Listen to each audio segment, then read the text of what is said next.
안녕하세요. 매주 토요일 내가 이번 주에 산 복권이 1등 당첨이 되길 간절히 기대하면서 사는 인생에 있어서 기적이라는 것을 맛조차 보지 못하고 살아왔던 아주 평범한 40대 여자입니다. 예전에 누가 저한테 그랬거든요. 큰돈 만지고 살 팔자는 아닌 것 같다고요.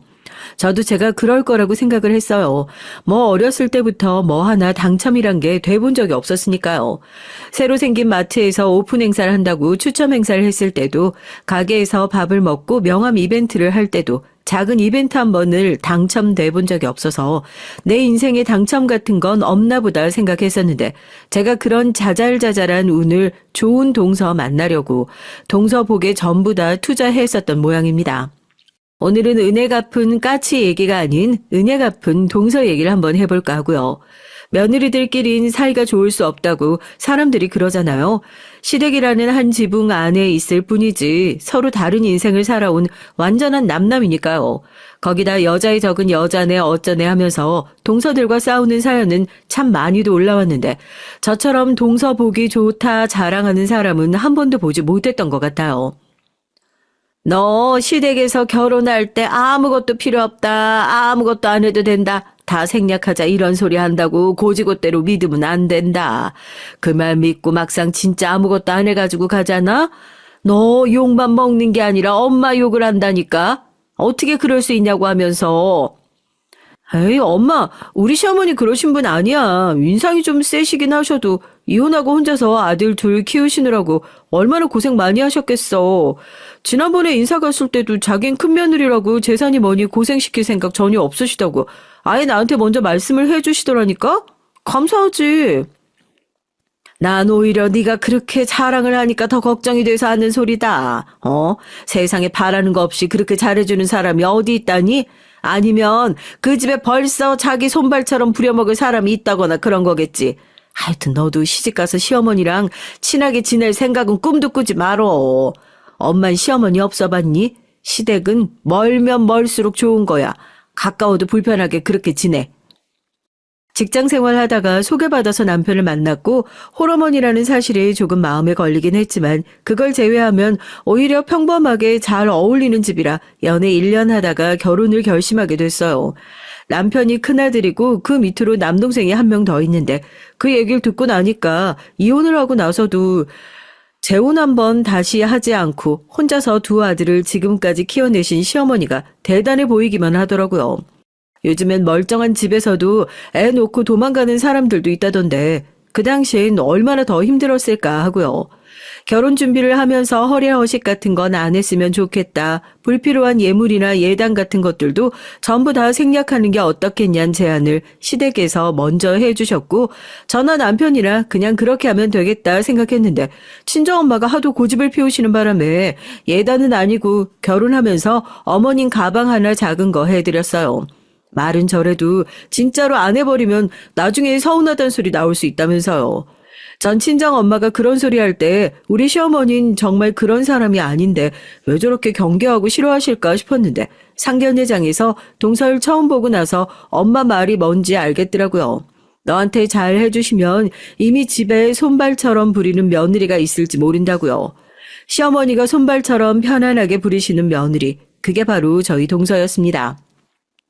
아유, 이렇게 예쁜 며느리가 왜 이제 우리 집에 들어와가지고. 그러니까 아무리 집안이 그렇다고 해도 결혼이라는 것도 다 법도가 있고 순서가 있는 법인데. 하여튼 난 며느리 복 없는 줄 알았는데 그래도 너라도 봐서 얼마나 다행인지 모른다. 동서가 자리에 뻔히 앉아있는데도 동서와 절 비교하시는 말들을 얼마나 많이 하셨는지 제가 중간에서 민망해져가지고, 시어머니가 어른이시라는 걸 알면서도 계속 말을 끊게 만드시더라고요. 순서 지켜서 결혼했으면 너 보고 나서 저렇게 떨어지는 애 며느리로 안 봐도 됐을 텐데, 이런 소리를 하시고요. 그런 얘기가 나올 때 남편은 멋쓰게 하면서 시어머니를 말리기라도 하지, 정작 남편인 서방님께선 눈 하나 깜짝하지 않고 동서도 맨날 듣던 소리라는 듯이 찬염한 표정으로 고개를 숙이는 게 얼마나 화가 나고 기막히던지, 상견례 자리가 끝나고 나서 제가 남편한테 화를 냈어요. 어머님 동서한테 왜 그러셔? 그리고 거기서 어떻게 뭐라고 하는 사람이 한 사람도 없어. 설마 집안 분위기가 저런 거 아니지? 나 진짜 지금이라도 결혼 다시 생각해봐야 되나 싶다. 나도 동서랑 똑같은 며느리야. 나중에 내가 시집가서 살다가 어머님이 오늘 동서한테 대하는 것처럼 나 대하지 말라는 법 있어? 아무리 그래도 저건 좀 아니지. 동서가 뭘 그렇게 잘못했다고? 미안해. 우리 엄마가 당신한테 왜 그런 소리를 하겠어. 결혼할 때부터 반대 많았고 엄마도 서운한 게 많아서 장소 못 가리고 말씀 함부로 하신 게 맞아. 내가 엄마한테 제대로 얘기해 놓을게. 다음부턴 절대 당신이 있는 데서 그런 소리 하지 마시라고. 그러니까 기분 풀어, 응? 저도 사실 시집을 갈 때까지만 하더라도 동서한테 똑같은 시댁 식구처럼 느껴졌을 거예요. 그런 일이 있어도 동서 편 한 번을 들어주지 못하고 그런 집이라는 걸 알면서도 시집 갔으니까요. 동서 입장에선 괴롭히는 사람이 하나 늘었겠구나. 그리 생각해도 과언이 아닌 거죠. 시어머니가 동서를 그렇게 미워하는 이유는 별거 없었습니다. 동서가 고아라는 것, 친정이 짱짱한 저에 반해 동서는 친정의 아이 전무했고 그것 때문에 처음에 결혼 반대를 엄청나게 하셨다고 하더라고요. 그때 서방님이 중간에서 자기 역할을 다 했으면 또 몰라요. 그러면 엄마 안 보고 살면 그만이다. 손주 낳아도 연락도 안 하겠다 하고 동서를 데리고 집을 나가서 조카 돌이 다 될 때까지 얼굴도 안 보고 살았다고 하니 시어머니 입장에서도 참 기가 찰 노릇이다 싶더라고요. 형식이도 일하다가 말아먹어가지고 집으로 들어왔지. 안 그랬으면 저놈도 그냥 지 마누라랑 자식 데리고 엄마 얼굴 안 보고 평생 살고도 남을 놈이야. 엄마가 재수 씨한테 괜히 화풀이 하는 거지 뭐. 사실 원망스러운 건 저 자식인데 자식 뭐라고 해봤자 들을 놈도 아니고 또 엄마가 말은 못해도 그때 형식이가 엄마 얼굴 안 본다고 집 나갔을 때 스트레스 받고 병원 입원하고 난리도 아니었어. 그게 참 재수 씨 탓도 아닌데 아직까지도 그게 많이 원망스러우신 건지. 가족 간의 사정이야 제가 다 알 수 없지만 결혼하고 나서 시댁의 이런 태도가 얼마나 불편했는지 모르겠습니다. 차라리 시어머니가 두 며느리들을 똑같이 차별하고 미워하는 사람이었으면 제 마음이 더 편했을까요? 저희야 분가해서 사니까 가족들끼리 자주 만날 일도 없었지만 어쩌다 한 번씩 다 같이 모이면 동서가 그렇게 대놓고 차별당하는 모습을 지켜보기만 해야 하는 것이 저로선 너무 안타깝기만 했어요. 제가 본 동선 얼굴도 예쁘고 참 착하고 남의 말에 귀 기울여 줄 아는 너무나도 괜찮은 사람이었으니까요. 절대 시댁 식구들이 함부로 대할 만한 그런 사람이 아니었습니다. 예를 들면 이런 식이에요. 시댁에 초대를 받아가지고 저랑 남편이 어쩌다가 저녁을 먹으러 가거든요. 어느 순간부터 그런 소리를 들어도 저녁 먹으러 가는 게 너무 싫은 거예요. 어차피 제가 가도 일하는 애가 무슨 집안일까지 잘하려고 그러냐고 저한테 좋은 소리만 해주시는 천사 같은 어머님은 집안일은 죄다 동서한테만 몰아주셨으니까요. 제가 머쓱해져서 아니라고 웃으면서 같이 하겠다고 두 팔 걷어붙이고 나서면 동서도 어머님도 눈치를 보는 건지 괜찮다고 저를 쓱 밀어내고 얼마나 안쓰러워요. 오갈 데 없는 고아 식구로 받아줬으면 적어도 지 밥값은 하고 지내야지. 큰애 너도 신경 쓰지 말고 시킬 일 있으면 둘째한테 연락해서 편하게 시켜. 아이 쟤는 애 데리고 우리 집에 다시 들어온 그날부터 지금 나한테 진 빚 갚고 있는 거야. 둘째야, 너 내가 이렇게 시켜서 불편하냐? 아니에요, 어머님. 집에서 살 수 있도록 받아주신 것만 해도 얼마나 감사한데요. 저 정말 그렇게 생각 안 해요. 형님도 얼른 들어가서 앉아 계세요. 집안일도 원래 하던 사람이 해야죠. 제가 손에 물 묻힌 김에 마저 할게요. 손님으로 오신 거니까 편하게 얘기 나누고들 계세요. 시어머니가 이런 식으로 동서를 대하는 게 하루 이틀이 아니고 괜히 중간에 나서서 편을 들면 동서한테 더 큰 불똥이 떨어지는 거 알아서 그런 건지 서방님도 그렇고 제 남편도 그렇고 누구 하나 동서 편을 들어주는 사람이 없더라고요. 애 키우면서 참 이것저것 재미 보고 신나게 살 땐데 맨날 이렇게 시무룩한 얼굴로 서 있는 게 구박받아 서인 것 같아서 저까지 모른 척 할 수는 없겠더랍니다. 어머님, 아무리 그래도 저도 같이 일 시켜주셔야죠. 제가 모름지기 큰 며느리인데 저 살림 못한다고 무시하는 거 아니죠? 그리고 사람이 어떻게 그래요. 일하는 사람 따로 있고 노는 사람 따로 있고 그런 거 아니잖아요. 우리 밥 차리니까 이따가 설거지는 당신이랑 서방님이랑 같이 해. 알겠지? 어머님, 설거지는 이쪽에 맡겨놓고 여자들끼리 과일 먹고 차 마시고 하게요. 아니, 아무리 그래도 어떻게 아들들한테 부엌 일을 시켜. 아유, 됐다. 설거지는 내가 하마. 그래도 자기 아들들이 부엌 일하는 건 용납이 안 되시는지 제가 그렇게 말을 하고 동서를 도와주려고 나서면 손사래를 치면서 설거지를 본인이 하시겠다. 그제서야 나서시는 게 얼마나 얄밉던지요. 동서 시어머니가 저런 얘기 할 때마다 화도 안 나? 동서가 너무 순하고 착해서 어머님이 더 저러시는 거야. 같이 살면서 저럴 때가 한두 번이 아닐 텐데. 그럴 때마다 동서가 한 번씩 들이받고 해야 어머님도 동서가 만만한 사람이 아니구나. 내가 함부로 대하면 안 되겠구나 하시면서 어려워하실 줄 아는 거지. 언제까지 이렇게 당하고만 살 거야? 보는 내가 더 화가 나네.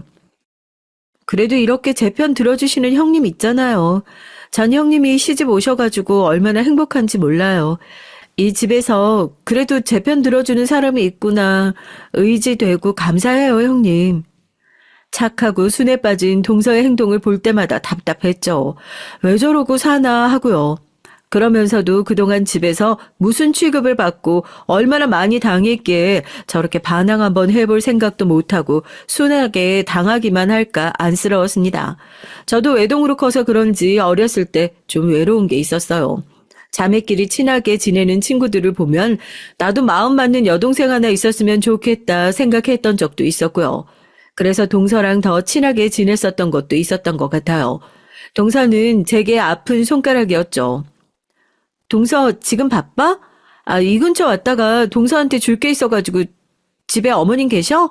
나 어머님이랑은 별로 안 마주치고 싶어서 그러는데 동서가 나와서 이것만 좀 받아갈 수 있을까? 어느 날 백화점에 옷을 찾으러 갔다가 마네킹 앞에서 발걸음이 딱 멈춰지더라고요. 시댁에 갈 때마다 후줄근하게 목이 다 늘어난 티셔츠에 머리도 대강 묶어가지고 집안일만 하고 있는 동서 생각이 나서였어요. 나보다 나이도 훨씬 어리고 얼굴도 예쁘게 생기고 꾸미지 않아도 그렇지 꾸미기만 하면 참 예쁠 것 같은 동서한테 잘 어울릴 것 같은 옷이었죠.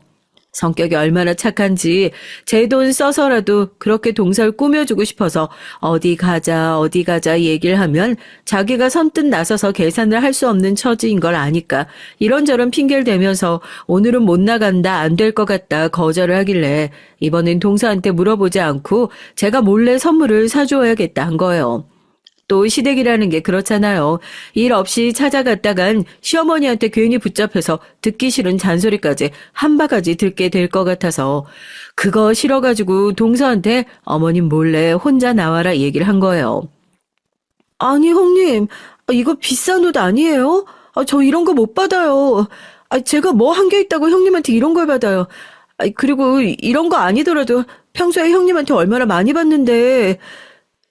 아유, 동서, 정말로 여기까지 일부러 왔는데 내 손 이렇게 민망하게 할 거야? 이거 비싼 거 아니야. 동서도 알지? 나 백화점 VIP인 거. 그래가지고 이것저것 할인받아서 사서 진짜로 엄청 싸게 샀어. 그러니까 부담 갖지 말고 받아달라고. 동서가 또 이럴 것 같아서 내가 계산하면서 영수증도 다 버려달라고 해서 반품도 안 되고 환불도 안 된다? 거절하면 이거 다 버려야 돼. 아무리 그래도 형님...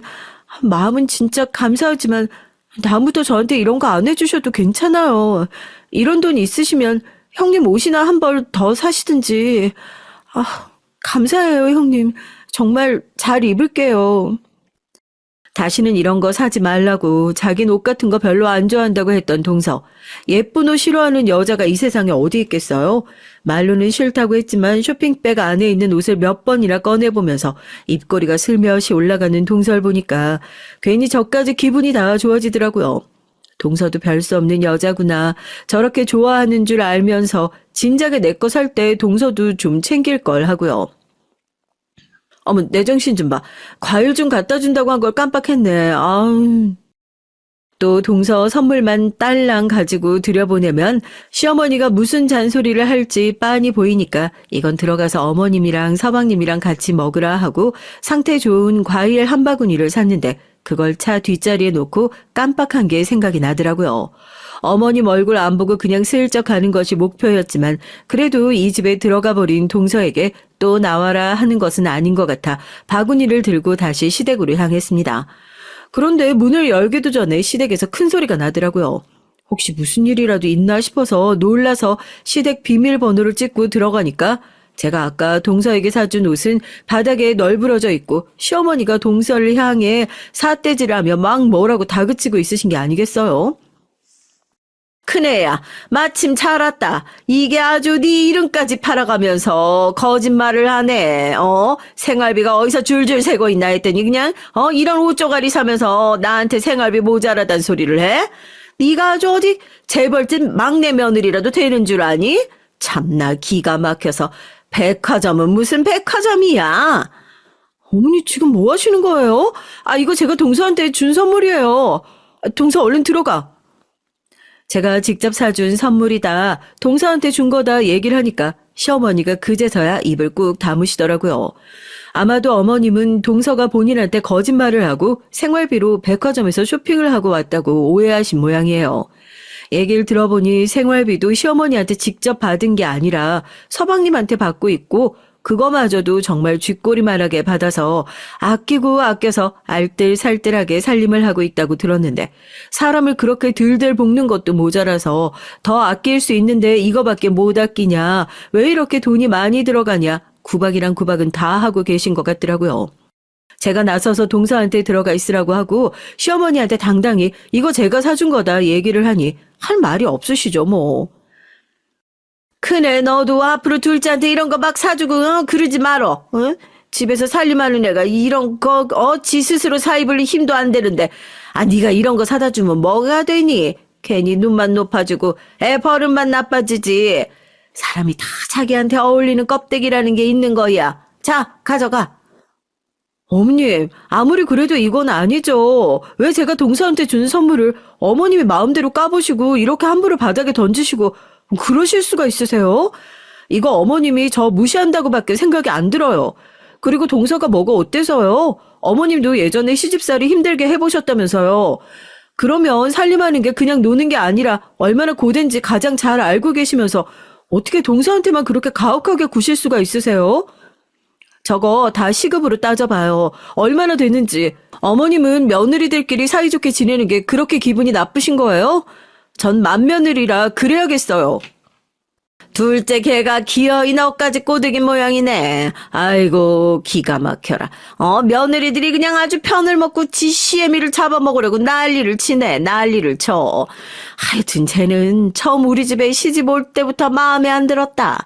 생긴 거 꼭 구미호같이 생겨가지고 내 아들 꼬셔내는 것도 모자라서 이제 시댁 식구들 죄다 지 편으로 만들어가지고 시어머니한테 덤벼들려고. 아이고 기가 막혀라 세상에.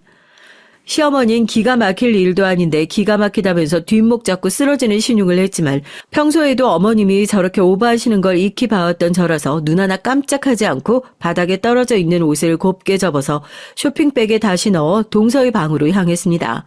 문고리를 돌리려고 했지만 안에서 우는 소리조차 내지 않으려고 입을 틀어막고 훌쩍거리는 동서의 울음소리를 들으니까 차마 문을 벌컥 열어 젖히지도 못하겠더라고요. 오늘 제가 봤으니 이 정도에서 끝났겠지만 평소엔 얼마나 시어머니에게 더 심한 구박을 얻어맞고 살았을까.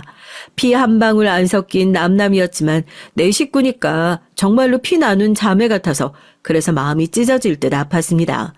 노크를 하고 조심히 들어가서 동서가 운 걸 티내지 않으려고 얼굴을 벅벅 문대면서 닫고 있더라고요. 전 그런 동서를 조심스럽게 안고 등을 가만히 토닥였습니다. 얼마나 서럽겠어요. 자기 편 하나 없는 지금 이 처지가 갈 곳 없다고 생각하는 동서의 인생이요. 아니라 다를까 제가 달래주기 시작하니까 그동안의 서름을 쏟아내듯이 아주 눈물을 펑펑 쏟기 시작하더라고요. 그래 동서 차라리 속 시원하게 울어. 이 집에서 동서가 마음대로 할 수 있는 일이 뭐가 있어. 소리 내서 우는 것도 동서 마음대로 못하고 살면 마음속에 얼마나 병이 나겠어. 앞으로 이런 일 있으면 그냥 언니한테 연락한다 생각하고 편하게 나한테 제일 먼저 연락해. 알겠지? 내가 열일 다 제쳐두고 동서부터 구해주러 뛰어올 테니까. 그리고 이거 받아. 어머님이 하셨던 말씀들 아무것도 신경 쓰지 말고. 동서 이런 옷 입을 자격 있고 이런 거 잘 어울리는 사람이야. 자기가 자기 자신 귀하게 생각 안 하는데 누가 동서를 귀하게 생각하겠어. 당당하게 살아. 어머님 들이받아. 형님, 너무 감사해요. 저 때문에 괜히 어머님이랑 싸우시기나 하고. 전 형님 인생에 왜 이렇게 도움이 하나도 안 되는 사람일까요? 형님이 저한테 해주신 것 딱 10배로 돌려드리는 사람이 되고 싶어요. 저도 형님 힘들 때 이렇게 안아주고 힘이 되어줄 수 있는 사람이 되고 싶어요. 동서, 동서 뭐 내일 죽을 거야, 모레 죽을 거야. 아직 인생 길어. 동서도 젊고 동서가 나한테 도움되는 사람이 되는 게 꿈이라고 말해주니까 오히려 내가 고마운걸. 난 시댁에서 평생 돈 주고도 못 살 아군 구했구나 하고. 그럼 그런 사람이 되도록 앞으로 열심히 살면 되는 거지. 그렇게 둘이서 끌어안고 한참을 울었어요.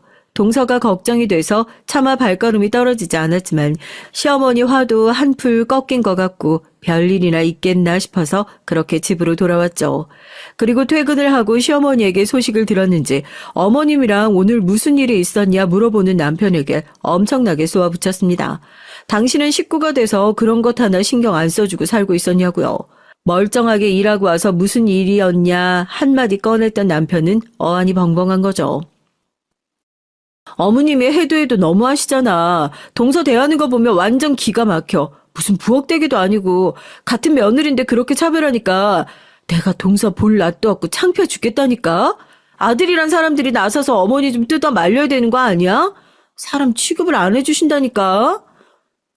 오늘도 당신이 나서서 뭐라고 했다며. 다음부턴 그냥 봐도 못 본 척하고 조용히 넘어가고 그래. 당신이야 그렇게 쏘아붙이고 집에 와버리면 그만이지만 재수 씨는 집에서 계속 어머니랑 부딪히면서 살아야 되는 사람이잖아. 당신이 편들어주면 어머니 성격에 더 열받기만 하지 뭐. 크게 반성하시고 그럴 뿐 아니라는 거 당신도 잘 알고 있잖아. 그래서 우리도 뭐라고 못하는 거고. 내가 기회 되면 너무 심한 것 같다 그러지 마라. 말할 테니까 당신도 좀 참아. 남편은 오히려 제가 불난 집에 기름을 붓는 꼴이라면서 앞으론 그런 일이 있어도 모른 척, 못 본 척 조용히 넘어가는 게 좋을 것 같다고 그러더라고요. 제 남편이지만 그런 소리를 하는데 얼마나 정이 떨어지던지요. 이런 식으로 동서가 계속해서 당해오기만 했겠구나. 그러니까 시댁 식구들 중에서 자기 편 되어줄 사람이 아무도 없다고 그런 소리나 하지 하고 마음이 아팠습니다. 그리고 전 더 본격적으로 동서를 도와주겠다고 결심했죠. 딱 하나 다행인 건 시어머니가 동서한테 그렇게 함부로 대해도 저한텐 또 막 쏘아붙이고 그러시는 성격은 아니거든요. 이게 친정이 있고 없고 차이도 꽤 큰 것 같아요. 저희 엄마가 저 시집 보낼 때 시댁에서 아무리 괜찮다고 하더라도 기본적인 건 다 하고 가야 나중에 결혼 생활하면서도 떵떵거릴 수 있다고 하셨잖아요. 제가 요즘만큼 엄마의 그 얘기를 뼈저리게 느끼는 때가 없다니까요. 진짜로 그때 시어머니 말 듣고 아무것도 안 해갔으면 결혼 생활 내내 저 동서처럼 네가 결혼할 때 해온 게 뭐가 있냐, 쥐뿔 보태준 것도 없으면서 시댁에서 일어나는 일에 그렇게 다 관여하고 싶은 거냐, 그런 잔소리 들으면서 살지도 모르죠.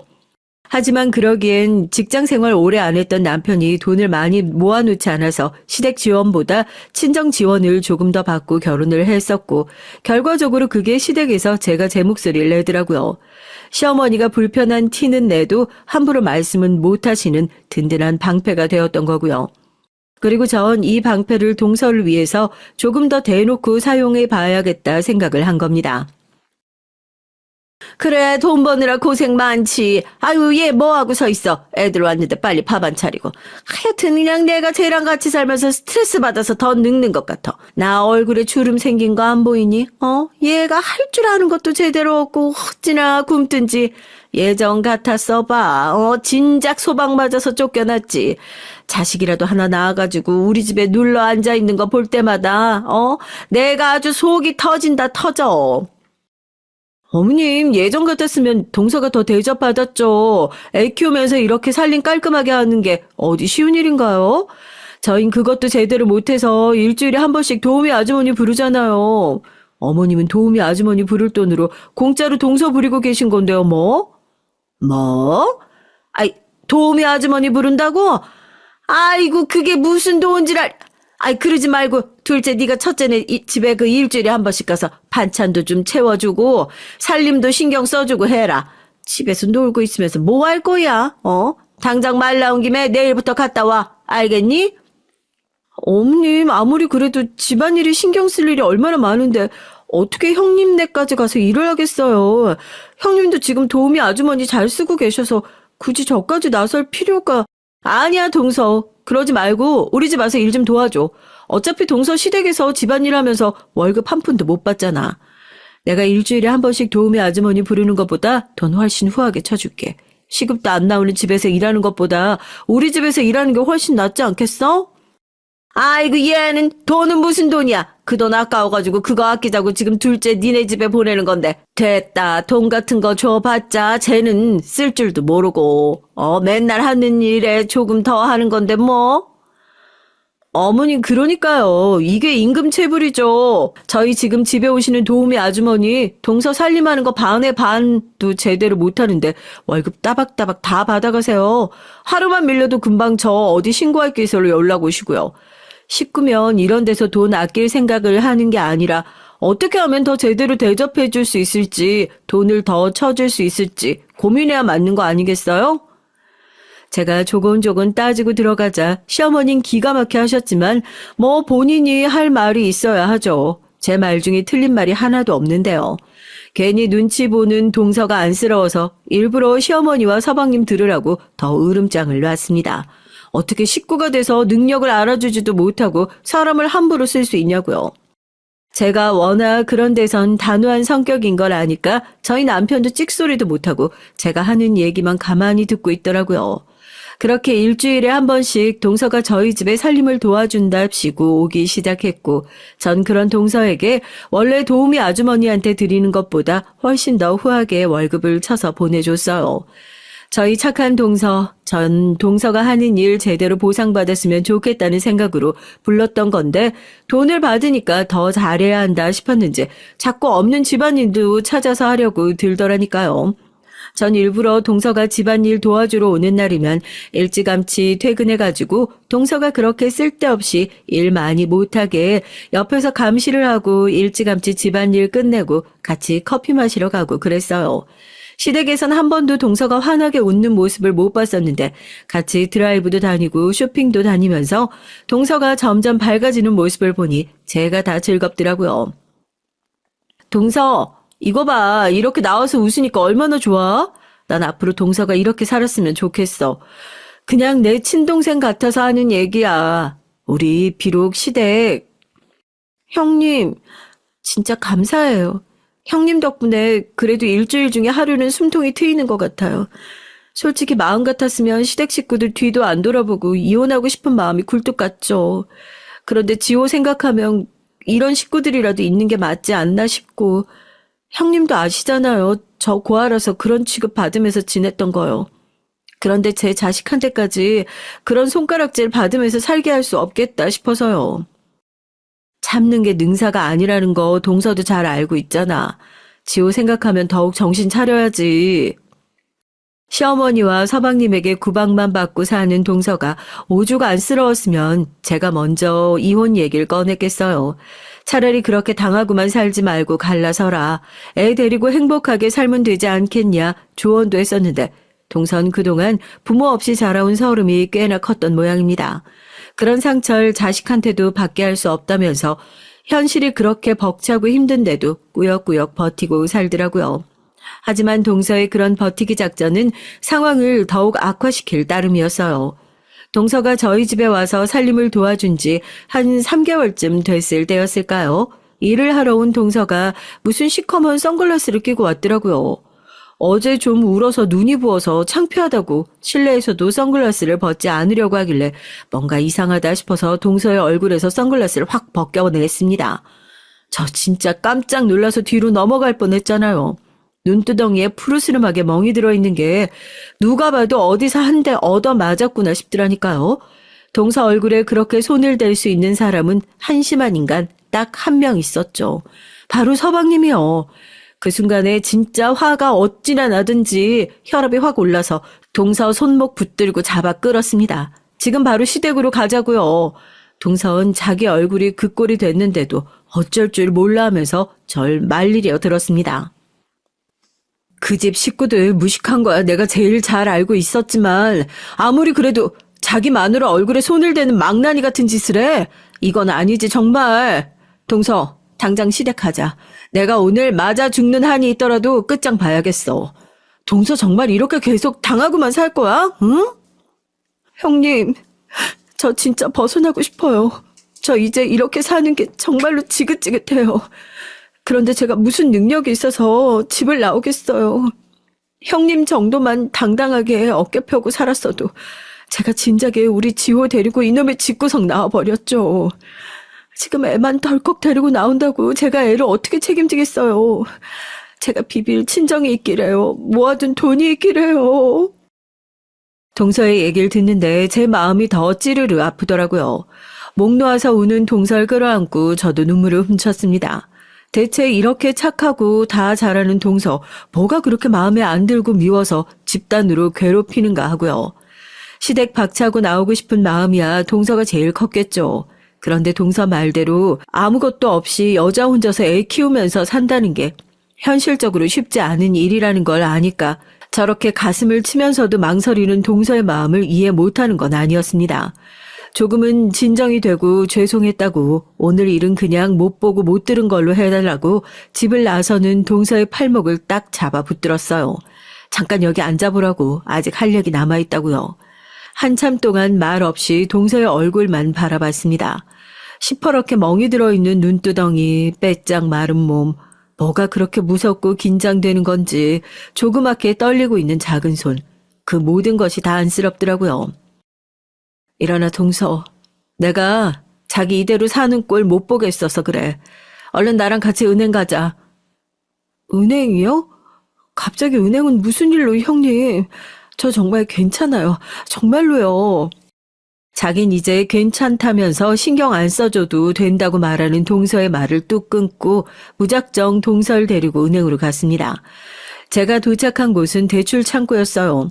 지금 당장 제 신용 등급으로 대출 받을 수 있는 돈이 얼마냐고 물으니까 이것저것 다 끌어모아 딱 1억 가능하다고 하더라고요.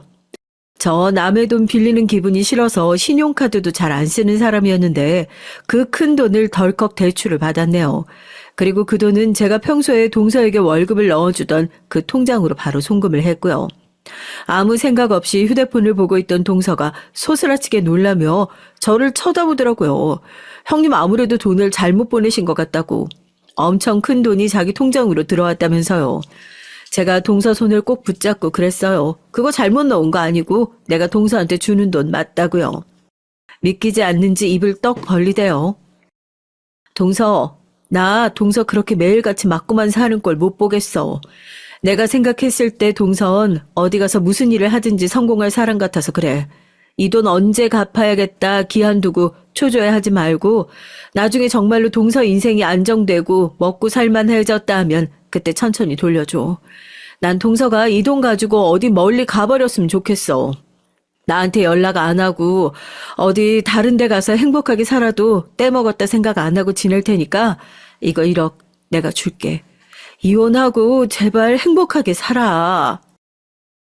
형님, 제가 형님한테 이 돈을 어떻게 받을 수 있겠어요. 제가 이 돈 어떻게 받아요. 동서는 핸드폰을 꼭 쥐고 정말 서럽게 울었습니다. 전 거절당할 생각이 없었고 동서한테 무슨 일이 있어도 이 돈을 줄 생각이었으니까요. 억지로 쥐어준 돈이었지만 진심으로 동서의 행복을 빌었어요. 경제적인 이유로 이혼 생각조차 해보지 못한 동서에게 제 도움이 비상구가 되길 간절히 바라면서요. 몇 번이나 거절을 하고 전 다시 이건 동서 돈이니 기부를 하든 써버리든 알아서 해라 하고 또다시 몇 번을 거절하고 결국에 동서가 퉁퉁 부은 눈으로 감사하다고 하더라고요. 뭐 이혼? 네가 아주 미쳐도 단단히 미쳤구나. 야, 이혼이 네 집 개 이름인 줄 알아? 너처럼 능력도 쥐뿔 없는 애가 이혼만 하면 무슨 새 인생이라도 살 수 있을 것 같아? 꿈 깨라. 아니요.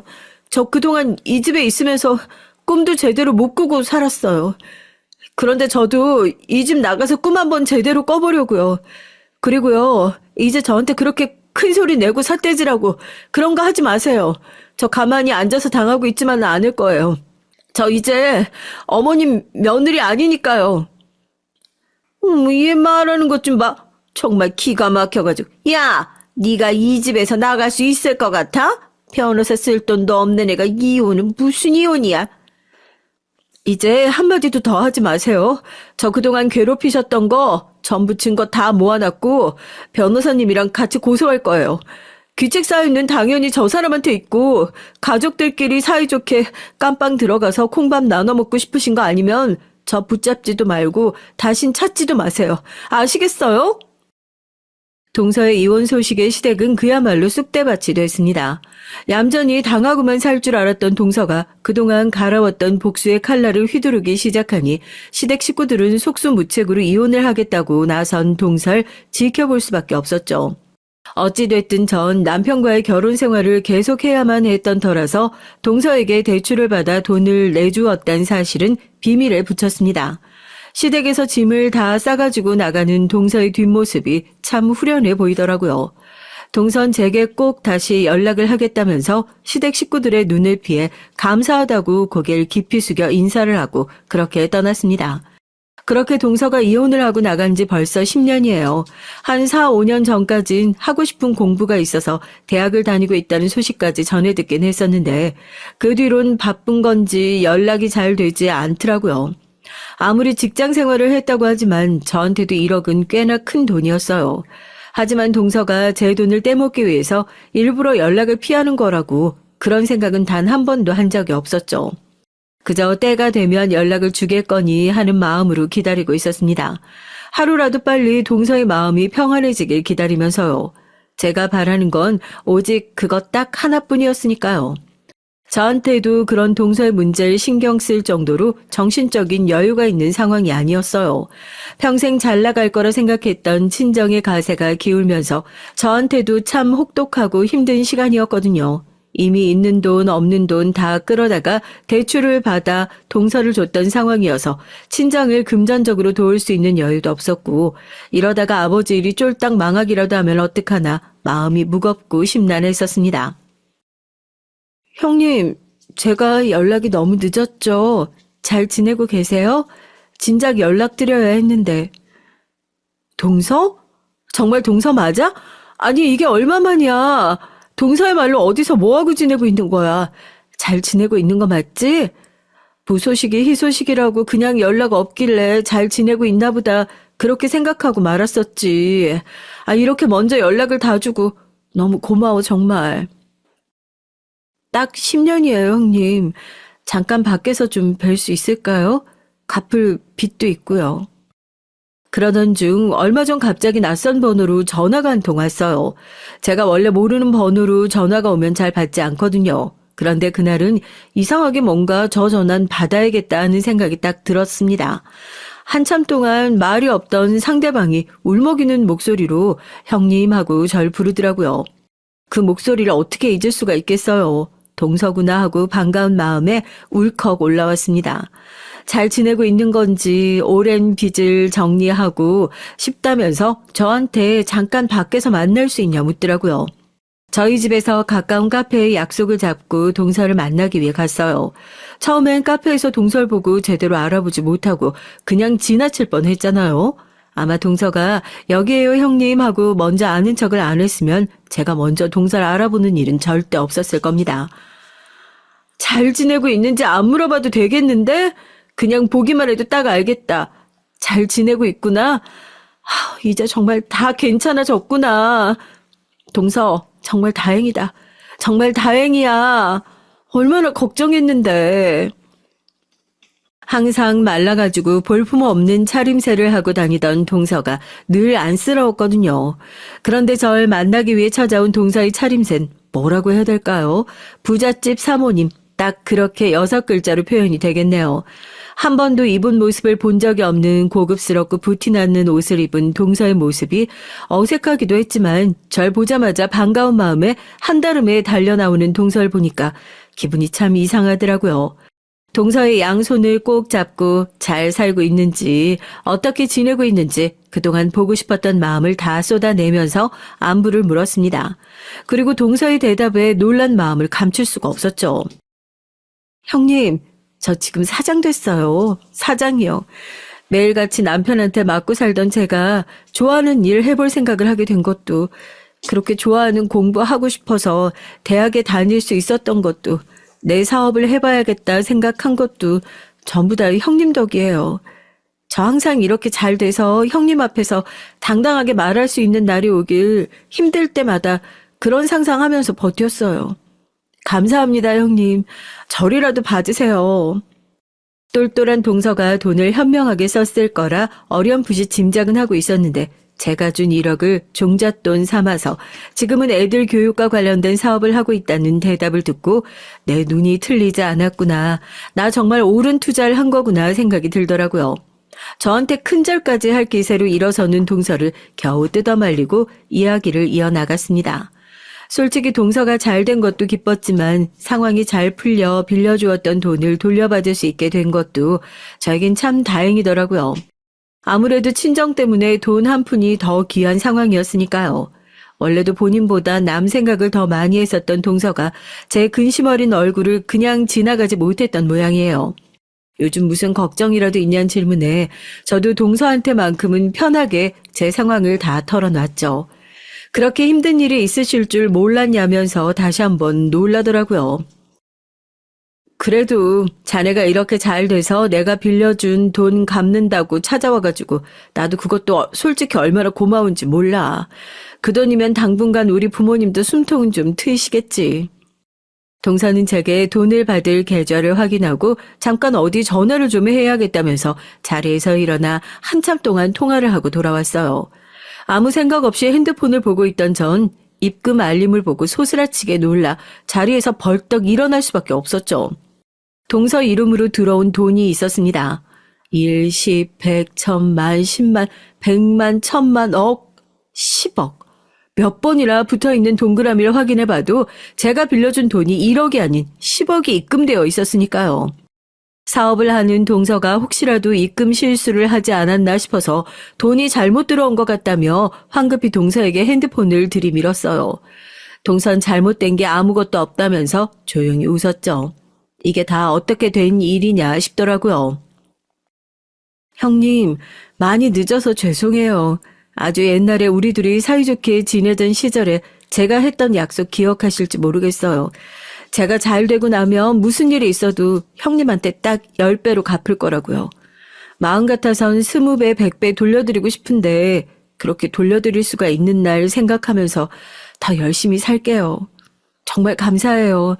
외로웠던 제 시댁 생활에서, 외로웠던 제 인생에서 형님이 계셨기에 제가 더 잘 살아봐야겠다 하는 생각을 한 것 같아요. 감사합니다, 형님. 동서가 옛날에 그런 말을 했었던 적이 있었어요. 그냥 의뢰하는 인사치레다 하고 넘어갔었던 저조차도 신경 쓰지 않았던 말이었죠. 잘 되고 나면 저한테 받았던 도움 딱 10배로 다시 돌려줄 거라고요. 그때까지만 하더라도 남편한테 연락 한 통 마음대로 하지 못했던 동서였으니 그렇게 돌려줄 수 있을 정도로 잘 살기만 했으면 좋겠다 싶었는데 누구보다 멋진 사람으로 성장해 있는 동서의 모습에 정말 제 일처럼 가슴이 터질 것 같더라고요. 기쁘고 행복했습니다. 눈물을 뚝뚝 흘리며 감사 인사를 하는 동서를 조용히 안아주면서 그동안 너무 고생했다는 축하의 말도 건넸죠. 그렇게 10년 만에 다시 만난 동선 저에게 딱 10배의 기쁨을 돌려줬습니다. 갑갑하게 제 가슴을 짓누르고 있던 친정 문제를 단 한 방에 해결해 주게 된 거죠. 딱 10년 전엔 동서의 도움을 받을 생각도 못했고요. 늘 제가 도와주는 입장이었는데 정확히 10년 후 도움을 줄 수 있는 사람으로 성장해낸 동서가 너무너무 기특하고 장했습니다. 형님, 앞으로 저 자주 연락하고 지내도 될까요? 제가 암만 노력해도 일은 더 열심히 할 수 있는데 형님처럼 좋은 친구를 구하는 일은 쉬운 일이 아니더라고요. 앞으로도 가까운 데서 이렇게 서로 돕고 의지하면서 그렇게 지냈으면 좋겠어요. 동서, 그걸 말이라고 해? 아무리 이혼을 했다고 한들 한 번 동선 영원한 동서야.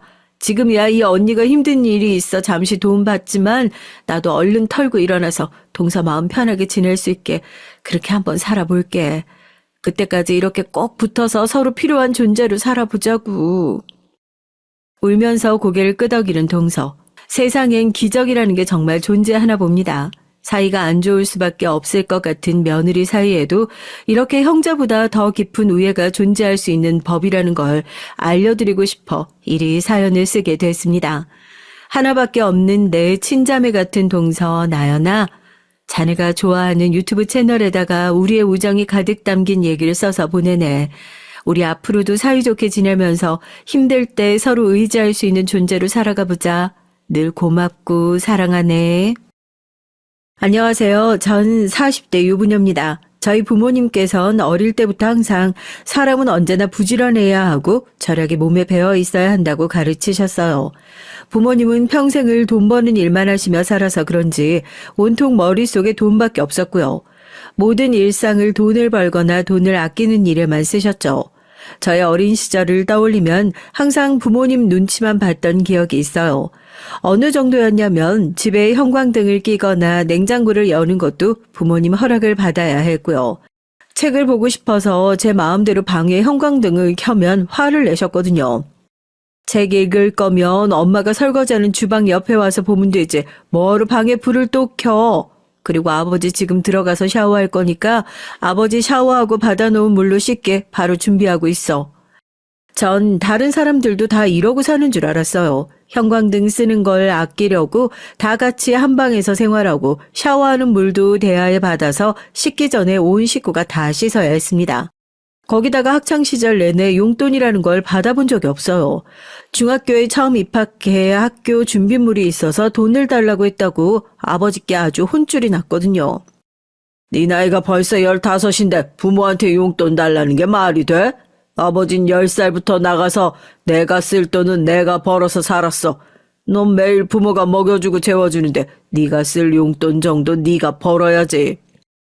전 어릴 때부터 남들이 보면 답답하다고 할 정도로 내성적이었거든요. 사실 제가 하고 싶고 갖고 싶은 게 있어도 부모님께 말해봐야 좋은 소리 못 듣고 어차피 혼난다는 걸 알아서 그런지 부모님께 바라는 게 없었습니다. 전 중학교 2학년 때부터 아르바이트를 시작했어요. 시작은 이모가 운영하는 슈퍼마켓에서 학교가 끝나고 몇 시간 일하는 거로 시작했습니다. 이모네 슈퍼마켓에서 버는 돈 가지고는 학교 준비물이나 용돈을 하기에 턱없이 부족했어요. 그래서 주말에도 햄버거 가게에서 아르바이트를 했고요. 아르바이트도 한번 시작하면 웬만해선 그만두지 않았습니다. 거기다가 일을 잘해서 다른 언니나 오빠들보다 시급도 금방 올랐고요. 나중엔 제가 번 돈으로 학원도 다닐 수 있을 정도였죠. 전 스스로가 기특했습니다. 다른 친구들은 부모님께 당연하게 받아서 쓰는 용돈을 전 스스로 벌어서 쓴다는 게 멋있다고 생각했거든요. 물론 친구들과 어울려 놀지도 못하고 일이 힘들 때도 있었지만 좋은 점이 더 많았어요. 한 번은 그런 적이 있습니다. 어버이날이 돌아오길래 부모님께 제가 번 돈을 선물로 드린 적이 있어요. 항상 돈을 제일 중요하게 생각하시는 부모님이니 돈을 드리면 좋아할 거라고 판단을 해서요. 그런데 부모님의 반응이 의외였습니다. 네가 번 돈을 왜 우리를 줘? 나중에 어른 돼서 혼자 살면서 돈이 얼마나 많이 드는데 돈 허튼 데다 쓸 생각하지 말고 다 저축해. 그래야 나중에 힘들다고 부모한테 손 안 벌리지. 그래도 어버이날이잖아요. 괜히 카네이션 같은 거 사오면 먹지도 못하고 금방 죽는다는 거 왜 사왔냐고 하실 게 뻔해서 돈으로 준비한 건데. 저희 부모님은 그런 분들이에요. 어린 자식이 없는 용돈에 어버이날이라고 꽃이라도 한 송이 사면 아무짝에도 쓸모없는 거 뭐하러 샀냐고 하셨고, 생신이라 편지라도 쓰면 이런 거 할 시간에 공부를 하든 그게 싫으면 차라리 돈이라 벌라고 하셨습니다. 괜한 데 시간 쓰지 말라고요. 부모님은 항상 돈 버는 일에만 신경을 쓰며 정신없이 사셔서 그런지 시간을 돈이라고 생각하셨어요.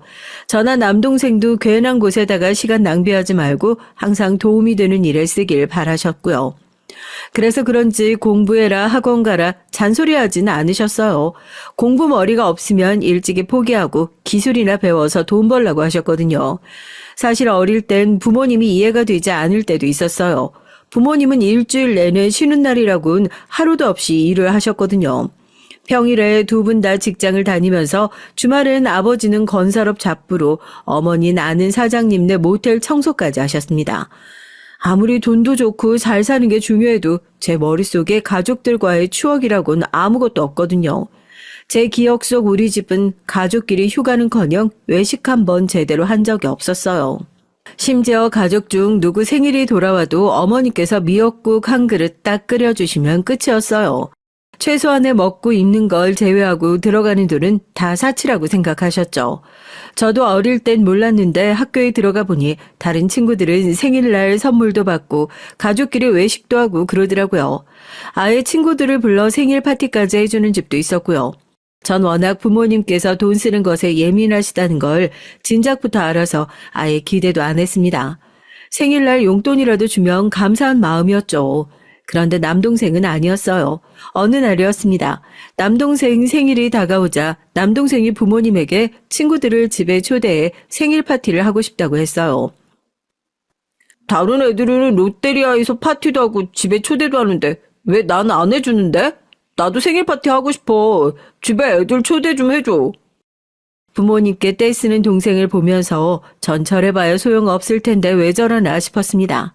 평소 치킨 한 마리 시켜달라고 해도 30분 설교를 듣고 결국은 엄마가 차려주신 밥을 먹어야 하는 일이 비일비재했는데 생일 파티라니요. 가당치도 않았습니다.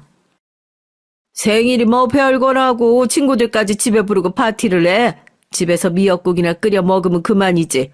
그렇게 파티니 뭐니 하고 싶으면 네 돈 벌어서 네가 해. 내가 초등학생인데 이 나이에 어딜 가서 돈을 벌어. 그냥 파티 좀 해줘. 딱 한 번만. 그냥 집에서 피자랑 치킨 좀 시켜주면 되잖아. 얼씨구, 이게 나가서 돈을 안 벌어봐서 돈이 귀한 줄 모르지. 피자랑 치킨이 한두 푼이야. 쓸데없는 소리 하지 말고 학교나 가. 이씨, 매일 그놈의 돈 번다고 자식이라고 신경도 안 쓰면서 그 돈 벌어서 다 어디다 쓰는 거야? 이놈의 가난한 집구석 지긋지긋해. 뭐야? 이 자식이 말하는 꼬라지 봐. 이게 아직 어리다고 봐줬더니만 네가 너 혼자 큰 줄 알지? 남동생은 저보다 욕심도 많고 하고 싶은 것도 많은 애였어요. 당시에 사춘기가 왔는지 남동생은 부모님이 뭐든 안 된다고 하는 걸 받아들이는 게 힘들어 보였습니다. 전 그런 남동생이 안쓰러워서 생일날 제가 모아놓은 돈 중에 일부를 용돈으로 줬어요. 이거 가지고 롯데리아 가서 친구들이랑 파티해. 부족하면 말하고 누나가 더 줄 테니까. 남동생은 돈을 받자마자 뛸 듯이 좋아했어요. 저한테 누나밖에 없다고 소리까지 질렀습니다. 그 순간 전 새로운 감정이 들었어요. 돈이라는 게 이런 거구나 하고요. 내가 번 돈으로 내가 할 수 있는 게 많아져서 기쁘기도 했지만 사랑하고 아끼는 가족을 위해 쓰면 더 마음이 뿌듯하고 좋았습니다. 그런데 그날 저녁 전 부모님께 혼이 났어요. 동생에게 제가 돈을 준 걸 알게 되신 겁니다. 네가 번 돈을 왜 네 동생을 줘? 어린 놈이 그 큰 돈을 그냥 받았으니 누나가 동생한테 돈 주는 걸 당연한 줄 알 거 아니야. 다음부턴 절대 네 동생한테 돈 함부로 주지 마. 알았어? 그래, 네 엄마 아빠 가족들 뒤치다거리 하느라고 고생하는 거 그렇게 보고도 몰라? 너도 우리처럼 살 거야? 정신 똑바로 차리고 네 건 네가 챙겨야지. 그제야 우리 부모님이 다른 부모님과는 좀 다르고 남다르신 분이라는 걸 알게 됐어요. 당신들이 부모 형제를 건사하느라 고생 많이 해서 그런지 저와 남동생은 당신들처럼 살길 바라지 않는 것 같았습니다. 제가 조금 더 저만 생각하고 똑부러지게 잘 살길 바라셨어요. 그래도 부모님께서 그렇게 쉬지 않고 악착같이 사신 덕분에 부모님은 서울에 아파트를 사셨어요. 양가 부모님을 다 건사하시면서도 말이죠. 전 그날을 잊지 못합니다. 아파트에 이사를 들어가는 날 부모님 두 분이 끌어안고 눈물을 흘리셨거든요. 하지만 눈물도 잠시 곧바로 저와 남동생에게 부모님은 정신 차리고 살아야 한다고 단호하게 말했습니다. 봐라, 먹을 거 안 먹고 가지고 싶은 거 꾹 참아가면서 사니까 이렇게 좋은 아파트를 현금으로 떡하니 사잖아. 너희도 쓸데없이 매일 뭐 사달라 외식하고 싶다 조르지 말고 한 푼이라도 더 모아서 20살 딱 되면 집 나가서 살 생각해. 20살이면 고작 대학생인데 집에서 어떻게 나가요? 네 머리로 대학은 무슨 대학? 괜히 말도 안 되는 대학 들어가서 대학 등록금에 돈 쓰지 말고 일찍이 기술 배워서 돈이나 벌어. 이제 중학교도 안 간 자식한테 대학도 가지 말라는 부모가 세상에 어딨어요? 어딨긴 어딨어. 여기 있지. 그리고 20살에 왜 집을 못 나가? 지금부터 일해서 벌면 월세 보증금 정도는 무조건 모아서 나갈 수 있지. 부모님은 언제나 저와 남동생을 독립적으로 키웠어요. 물론 저도 그런 부모님이 너무하다 싶을 때도 있고 불투명한 미래가 겁이 날 때도 있었지만 전 그런 부모님을 존경했습니다. 남들이 보기엔 독하다, 구두쇠다 말들이 많았지만 전 언제나 열심히 사는 부모님이 대단하다고 생각했거든요. 물론 저도 그런 부모님의 사고방식을 물려받아 한시도 허투루 쓰지 않고 열심히 살았어요. 그 덕분에 전 결혼도 모두 제 힘으로 했고요. 제가 남들만큼 좋은 학벌, 좋은 직업은 아니지만 모아둔 돈은 꽤 많았거든요. 부모님에게 배운 대로 돈 버는 데만 집중하며 살다 보니 남편을 만난 게 30이 넘어서였습니다. 남편은 제가 일하는 미용실에 손님으로 와서 가까워지게 됐고요. 부모님 말씀대로 공부 머리가 없으면 일찍이 기술을 배워 돈이라 벌라고 해서 전 대학에 진학 안 하고 바로 미용실에 취직해서 미술 기술을 배웠습니다. 몇 년 동안 남의 밑에서 일하다가 결혼 전에 제 가게를 갖게 됐어요. 물론 대출에 월세를 내느라 정신없지만 그래도 결혼한 이후엔 날로 단골도 늘고 매출도 점점 좋아져서 다행이다 싶습니다. 전 조금 늦은 결혼이었지만 그래도 결혼 생활에 만족하고 살고 있어요. 남편은 작은 중소기업에 다니고 있었고 시부모님도 좋으시고요. 친정 부모님은 조금 더 돈 있고 여유 있는 집에 시집가길 바라셨지만 전 남편과의 결혼이 만족스러웠습니다. 부모님께 일일이 말씀드리지 않았지만 사실 제가 좀 남들이 보기에 궁상맞은 게 있어요. 아무래도 평생 절약이 몸에 밴 상태로 살아서 그런지 남들보다 유난한 부분이 있긴 하거든요. 그래서 연애를 하거나 친구들과의 사이에서 문제가 있었던 적이 많아요. 남편을 만나기 전에 만난 남자친구와 사귈 때 일입니다. 저도 부모님이 외식하길 꺼리시고 매번 집에서만 밥을 먹는 게 불만이었던 시절이 있었는데 막상 저도 제가 성인이 돼서 혼자 살아보니 외식하는 돈이 그렇게 아깝더라고요. 제 돈이 아니라 친구 돈이나 남자친구 돈이라도 아까웠어요. 그래서 전 남자친구가 생기면 밖에서 데이트를 안 하고 거의 제가 사는 집으로 데리고 와서 밥도 먹고 커피도 집에서 마셨어요. 밖에서 쓰는 돈이 아까워서요. 남자친구나 친구들도 처음엔 그런저런 신기해하기도 하면서 좋아했습니다. 부지런하고 알뜰하고 좋아했어요. 그런데 시간이 지날수록 좋아만 하진 않더군요. 한 번은 그런 적이 있어요. 제가 외식도 안 좋아하지만 특히나 영화관을 가는 걸 더 싫어했거든요. 그냥 앉아서 큰 대형 화면으로 나오는 영화나 보는 건데 왜 굳이 비싼 티켓을 사서 보는지 이해가 안 되더라고요. 더군다나 영화관을 들어가면 그냥 들어가지 않잖아요. 팝콘도 사고 콜라도 사야 되는데 그 가격이 슈퍼에서 파는 것보다 훨씬 비싸니까 아까웠습니다. 그런데 당시에 만나던 남자친구가 영화를 좋아했어요. 최신작은 무조건 극장 가서 봐야 했습니다. 저도 처음엔 그런 남자친구가 이해가 안 돼서 굳이 영화관에 뭐하러 가냐고 나중에 다 TV에서 해줄 테니 그때 보자고 했죠. 텔레비전에서 해주려면 오래 기다려야 하기도 하고 집에서 보면 느낌이 다르잖아. 난 영화관에서 영화 보는 돈 하나도 안 아깝더라. 내가 쏠 테니까 그냥 같이 가.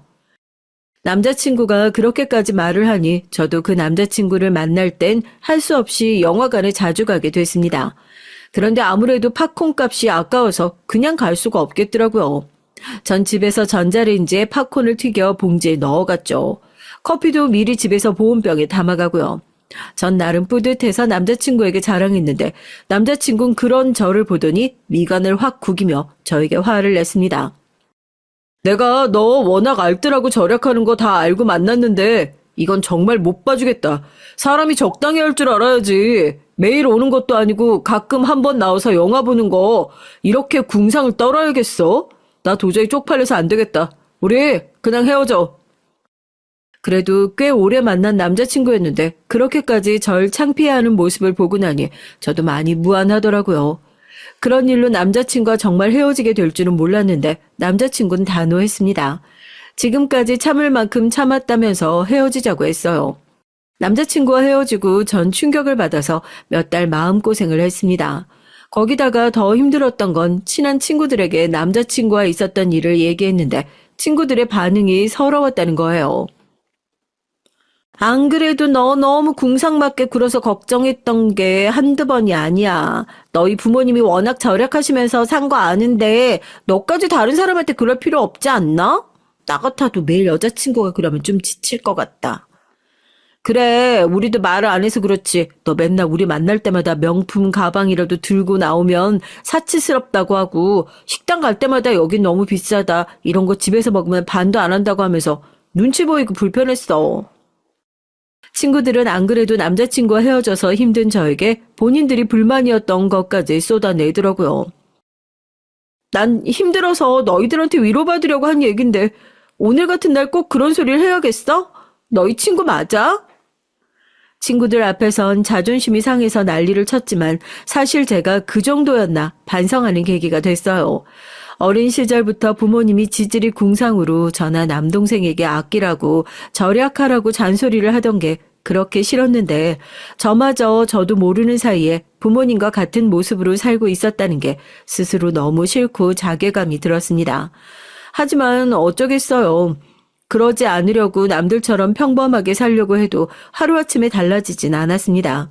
그래도 그나마 그때 이후로 저도 충격을 받아서 제 생각을 남들에게 강요하는 건 많이 나아졌지만 제 몸에 밴 습관은 잘 안 바뀌었어요. 그런 절 온전히 받아준 사람이 남편이었습니다. 남편은 남들이 다들 질려하는 궁상맞은 모습까지 이해해줬고요. 알고 보니 남편도 유난하다며 좀 유난한 부모님 밑에서 자라서 본인이 그런 부모님의 모습을 많이 닮았답니다. 싫어서 고치려고 해도 핏줄인지라 잘 안 고쳐진다는 걸 누구보다 잘 안대요. 시부모님은 친정 부모님과 반대로 굉장히 헌신적인 분들이에요.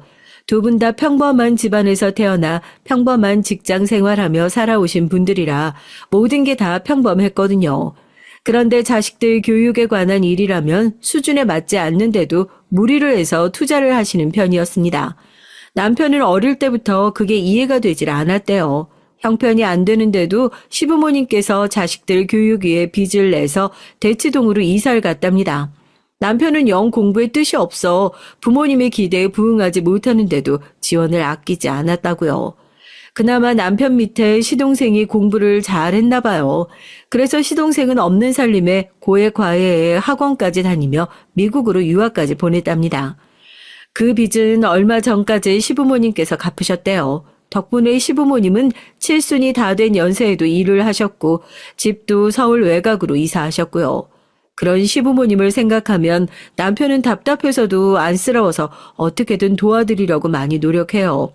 전 그런 남편이 대견하고 멋있어 보였습니다.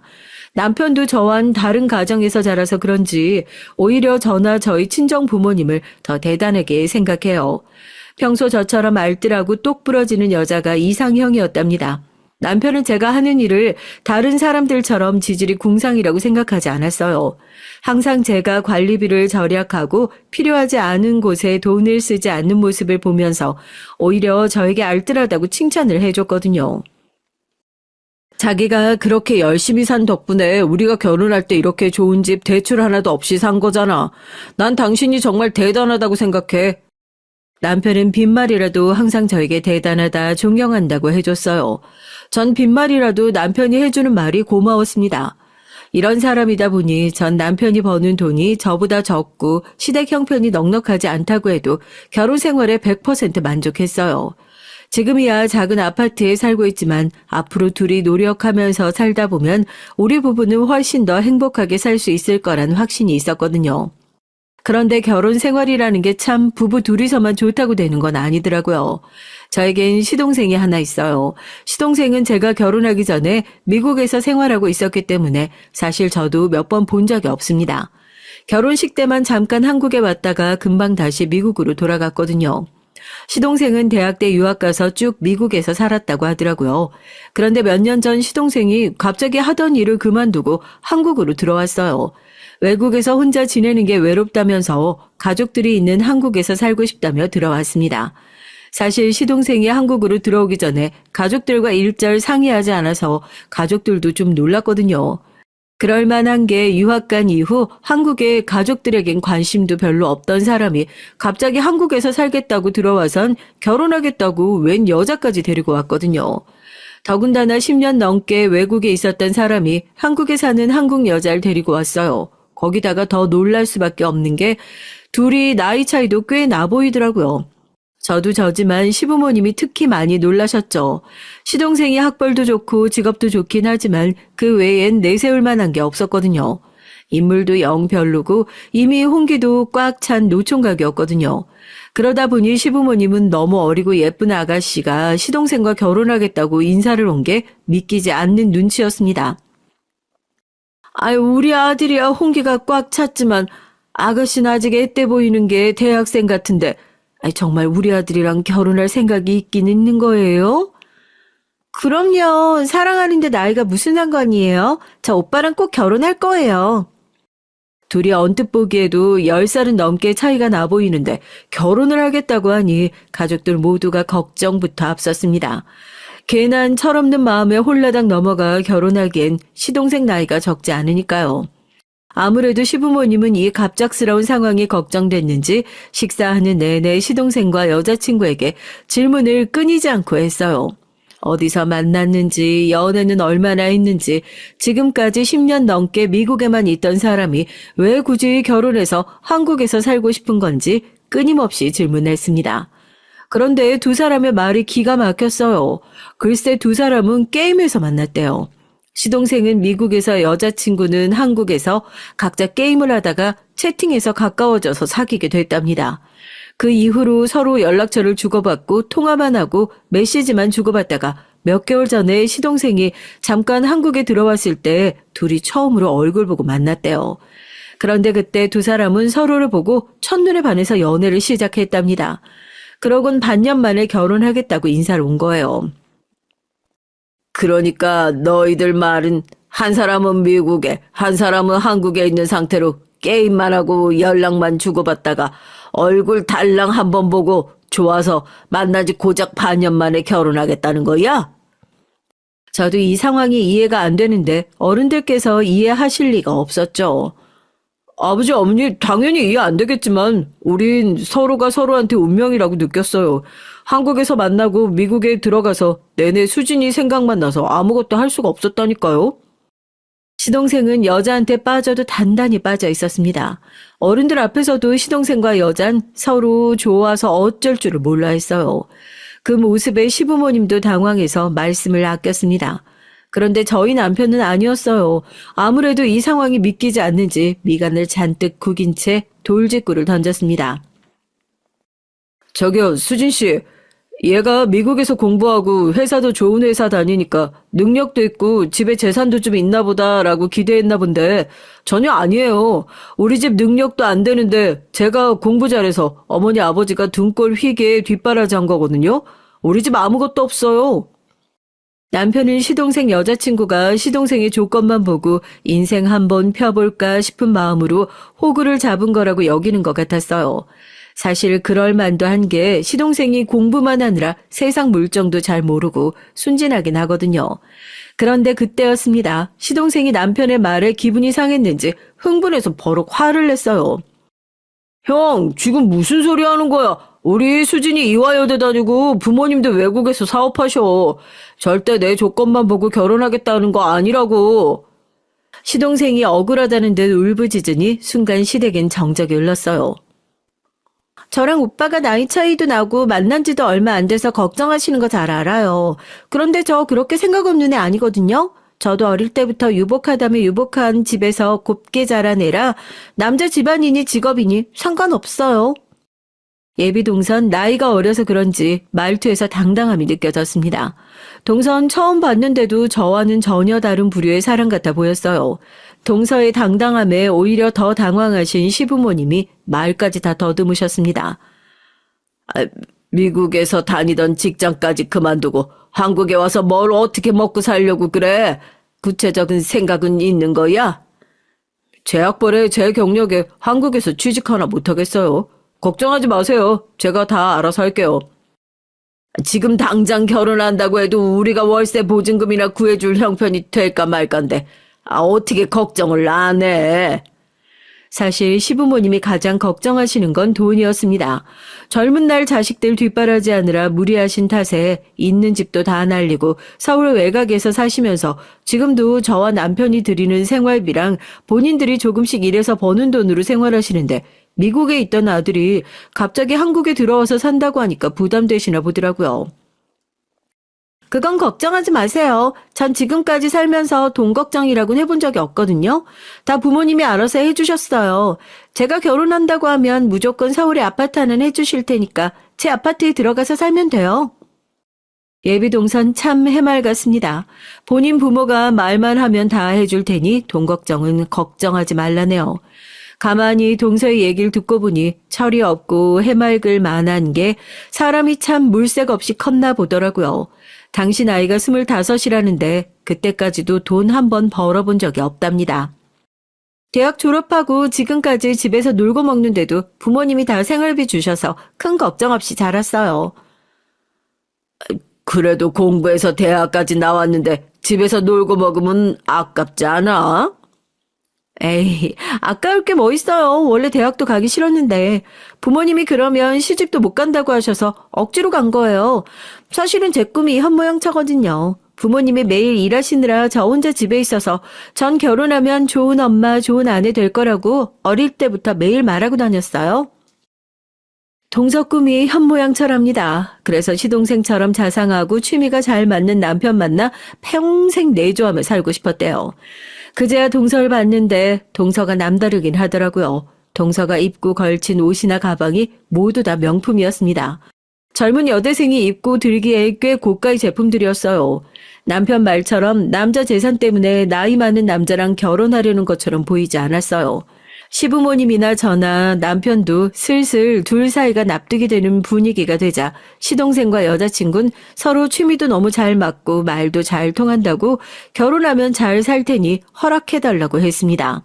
얼마 뒤 시동생은 결혼했어요. 동서 말대로 동선의 친정에서 서울에 아파트를 구해줘서 시동생은 한국에 들어오는 대로 결혼하고 아파트로 들어갔습니다. 동서가 나이가 어리고 철이 없어 보여서 걱정하긴 했는데 그래도 둘이 잘 사는 것 같아 저희가 괜한 걱정을 했나 보다 했죠. 그런데 얼마 뒤 생각지도 못한 일이 벌어졌습니다.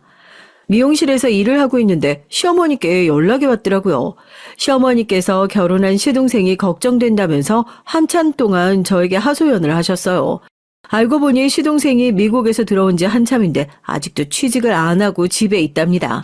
제가 생각하기엔 시동생이 한국에 들어오자마자 결혼하기도 했고 아직 일을 그만둔 지 얼마 안 됐으니 그럴 수도 있겠다 싶어서 좀 기다려 보시라고 했는데도 시어머니는 걱정이 이만저만이 아니시더라고요.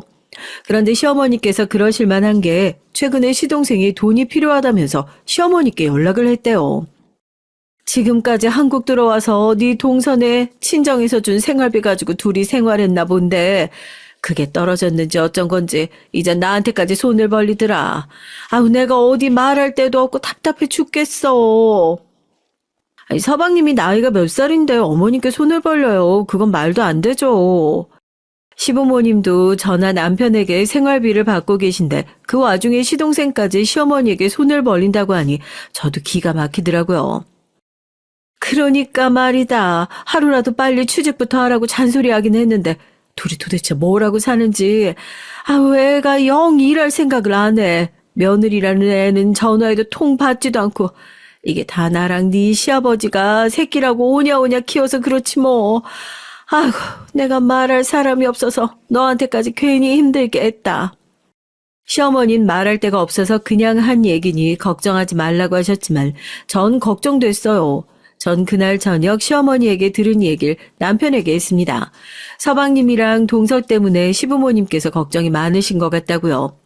제 얘기에 놀란 남편이 아무래도 안 되겠다며 시동생과 동선의 집에 가보자고 했어요. 그 학벌에 그 나이에 도대체 무슨 생각으로 몇 달째 집에서 놀고 먹으면서 부모님께 손을 벌리는지 알아야겠다고요. 남편과 전 곧장 시동생네 집에 갔습니다. 그런데 그날 저녁 저와 남편은 시동생네 집에 갔다가 경악할 광경을 보고 말았어요. 결혼식 이후 시동생과 동선의 집에 처음 가보는 거였는데 글쎄 집안 꼴이 말이 아니더라고요. 그 좋은 집이 꼭 돼지우리 같았습니다. 저나 남편은 양가의 일절 도움 없이 먹을 거 못 먹고 아낄 거 아껴가며 열심히 일해서 번 돈으로 서울의 오래된 아파트를 간신히 샀어요. 그런데 동선 친정 부모님께서 사주신 40평대 아파트를 몇 달 사이에 아주 쓰레기장을 만들어 놨더라고요. 결혼하고 몇 개월 동안 청소를 한 번도 안 했는지 집안 꼴은 엉망이었습니다. 거기다가 밥도 안 해 먹는 건지 주방엔 배달 음식 용기와 봉투가 그대로 어질러져 있었고 백화점 쇼핑백 봉투와 상자들이 집안 곳곳에 널브러져 있었어요. 도무지 걸어서 들어갈 공간조차 없는 집안에 간신히 들어간 저와 남편은 동서와 시동생의 모습에 다시 한번 놀랐습니다. 방 하나를 아예 게임방으로 만들어놨는데 둘 다 거기서 몇 시간을 게임을 하는 건지 종일 그 안에만 있나 보더라고요. 집안 꼴이 이게 다 뭐야? 설마 결혼하고 지금까지 이 꼴을 하고 산 거야? 저와 남편은 두 눈으로 보고도 믿기지가 않는 광경에 입을 다물질 못했습니다.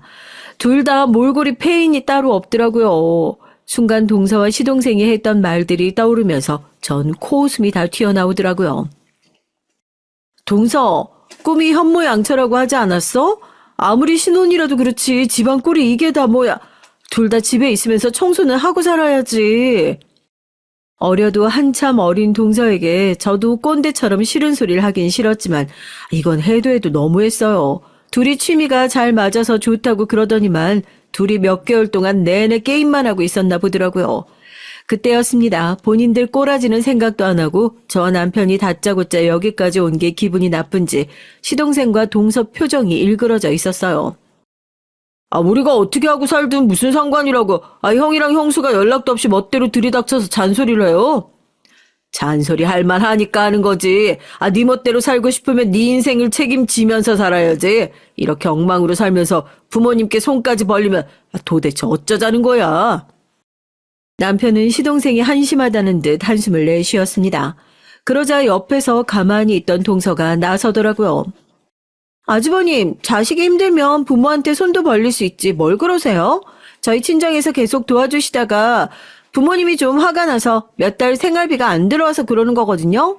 금방 다시 생활비 들어오면 아무 문제 없어요. 그거 조금 도와달라고 했다고 이렇게 쪼르르 달려오신 거예요? 동서는 보면 볼수록 생각이 참 없었어요. 아무리 스스로 돈 벌고 살아본 적이 없어도 그렇지 부모에게 아직도 돈을 받아 쓰는 거에 대해 전혀 부끄럽지가 않은가 봐요. 문제는 시동생도 마찬가지였습니다. 동서는 나이도 어리죠. 30대 중반이 넘은 시동생까지 집에서 빈둥거리며 게임이나 하고 있으니 기가 찰 노릇이었습니다. 동선의 친정 부모님도 외국에만 계시다가 얼마 전 한국에 들어오신 김에 동선의 집에 왔었는데 이 꼴을 보고 놀라 화를 내셨대요. 그래서 더는 돈을 안 주겠다고 하신 거랍니다. 이 지경이 됐으면 둘 다 정신을 차리고 살았어야 했는데 아직도 정신을 못 차린 것 같았어요. 재수 씨네 집안 사정엔 나도 관심 없고요. 우리 부모님은 두 분 사시기도 바빠서 도와줄 형편은 안 되니까 돈이 필요한 거면 둘이 알아서 해요. 괜히 안 그래도 힘드신 우리 부모님 더 힘들게 하지 마시고요. 남편은 본인 할 말만 하고 바로 나올 생각이었어요. 그 집에 한시도 있고 싶지 않다고요. 그런데 그때 동서도 우리말에 자존심이 상했는지 안 해도 될 말을 굳이 하더라고요. 우리가 시부모님한테 손 벌리면 형님이랑 아주버님이 힘드시니까 이 늦은 시간에 굳이 여기까지 오신 거구나. 시부모님 드리는 생활비 그거 꼴랑 얼마나 된다고 생색 오지네. 하긴 그 정도 배포밖에 안 되니까 그 나이에 오래된 아파트 살면서 차도 한 대 없지. 순간 전 제 두 귀를 의심했습니다. 동서가 저와 남편에게 한 말이 맞나 싶어서요. 그런데 현실이었어요. 동서는 철딱서니만 없는 게 아니라 개념 자체가 없었어요. 재수씨, 지금 뭐라고 했어요? 그거 우리한테 한 말입니까? 나이가 어려서 그러려니 하고 넘어가 주려고 했더니만 이거 어린 게 완전히 글러먹었네. 형이야말로 지금 우리 수진이한테 뭐라고 하는 거야? 당장 사과 안 해? 순간 분위기가 살벌해지길래 이러다가 크게 싸울 것 같아 제가 나서서 남편을 말렸습니다. 그러곤 그만 가자고 했어요. 나이 좀 처먹었다고 되게 어른 행세하네. 나이 먹어서 좋겠다, 좋겠어. 동서, 그만 좀 해. 내가 정말 할 말 많은데 참고 딱 한마디만 할게. 정신 똑바로 차리고 살아. 그러다가 부모님 평생 안 도와주신다고 하면 어쩌려고 그래? 형님이나 아주버님이나 부모 도움이라고는 받아본 적 없는 거지들이라 제 입장 이해할 리가 없죠. 우리 부모님은 내일이라면 벌벌 떠시는 분들이라 금방 다시 도와주실 거예요. 그러니까 남 걱정 말고 두 분이라 잘 먹고 잘 사세요. 거지 주제에 누가 누구를 걱정해? 선을 넘는 동서의 행동에 화가 난 남편이 동서에게 달려들려고 했지만 전 후다닥 남편을 집 밖으로 내보냈어요. 그러곤 저도 밖으로 나왔죠. 그날 밤 저와 남편은 잠도 제대로 자지 못했습니다. 동서와 시동생의 행동에 너무 실망하고 화가 나서요. 그 이후 저와 남편은 일절 시동생과 동서의 일에 신경 쓰지 않기로 했습니다.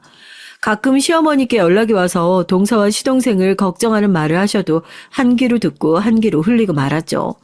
물론 듣다 보면 저도 짜증이 나고 이해가 안 되는 일 투성이었어요. 한 번은 시동생이랑 동서가 부부싸움을 하고 시동생이 집을 나와 시댁에 왔나 보더라고요. 시어머니께서 둘째네만 보면 속이 뒤집힌다고 힘들어 하셨습니다. 내 아들도 나이 헛먹고 철이 없어서 크네. 너처럼 야물딱지고 똑똑한 색시를 얻었으면 했는데 저렇게 둘 다 철이 없어서 매일 싸우고 징징거리니 큰일이다. 둘이 똑같은 게 아주 천생연분이에요. 다른 사람 말 일절 안 들으니까 어차피 말해봐야 소용없어요. 어머님도 너무 걱정하지 마시고 자꾸 서방님 받아주지 마세요. 그래봐야 어머님만 힘들어요. 매일 자식 걱정에 잠 못 이루시는 시부모님이 안쓰러웠지만 저도 더는 동서와 시동생 일에 신경 쓰지 않기로 했습니다. 신경 써봐야 저만 피곤하니까요. 그로부터 얼마 뒤 무슨 일인지 동서에게 먼저 연락이 왔어요. 동서는 시부모님께 고마운 일이 있어서 본인이 제대로 크게 한턱 쏠 테니 저와 남편도 오라고요.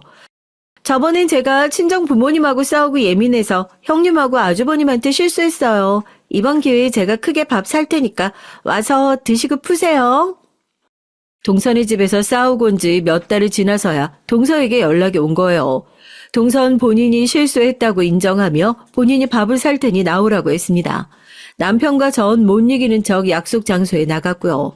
동서가 생각 없고 개념 없는 거야 진작에 몰랐던 것도 아니고 이제 다 가족이니 윗사람으로서 너그러운 마음으로 이해해 줄 생각이었습니다. 그런데 역시나 사람은 고쳐 쓰는 게 아니에요. 동서는 구제불능이었습니다. 애초에 모르는 게 많아서 말이 통하질 않았어요. 그날 약속은 시작부터 문제가 있었습니다. 아무리 동서가 밥을 사기로 했어도 다 같이 만나기로 했으면 같이 상의해서 약속 날짜, 시간을 잡아야 하잖아요. 그런데 동선 자기 마음대로 평일 오후 5시로 식당 예약을 했더라고요. 저희 남편 퇴근 시간이 6시고 저는 가게 문을 닫는 시간이 8시인데 말이죠. 아무래도 시간을 바꿔야 할 것 같아서 제가 동서에게 따로 연락했죠. 시간이 아무래도 안 맞을 것 같으니까 바꿀 수 있냐고요. 그러자 동서가 대뜸 하는 말이 기가 막혔습니다. 제가 요즘 간헐적 단식 다이어트 하고 있어서 무조건 저녁을 6시 전에 먹어야 돼서요. 그럼 우리 먼저 가서 먹고 있을 테니까 아주버님이랑 천천히 오세요. 순간 전 말문이 막혔어요.